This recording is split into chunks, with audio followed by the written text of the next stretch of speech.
Okay, linear interpolation versus Taylor series. An example with sine of theta. Suppose you have a table of data, in this case sine data, and it goes on further than this. We need to find the values between the data points.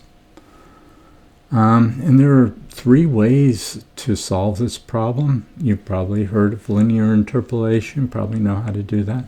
Taylor series method, we'll talk a little bit about that. That's another method, and then you could average the two methods, and we'll talk about why.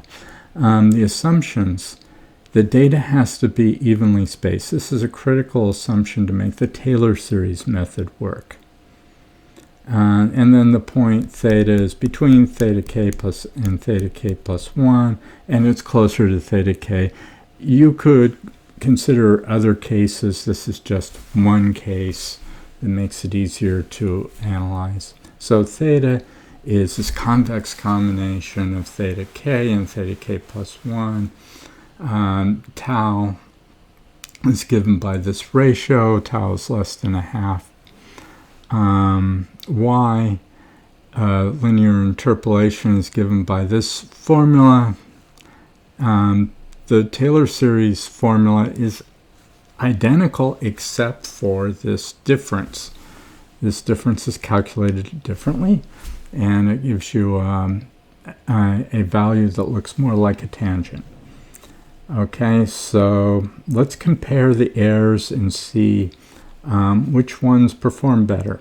So here's, in this graph, the orange line are the errors associated with linear interpolation. They tend to be larger.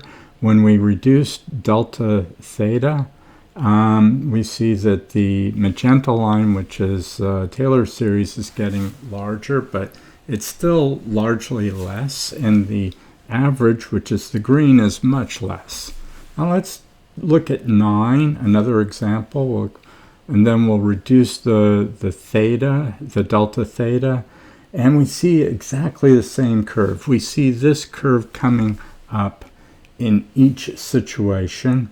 The orange line is the linear interpolation. It's the largest errors. It's dominated by the green curve, which is the average of the two methods, the Taylor series and the linear interpolation, something that they never told you. Thank you.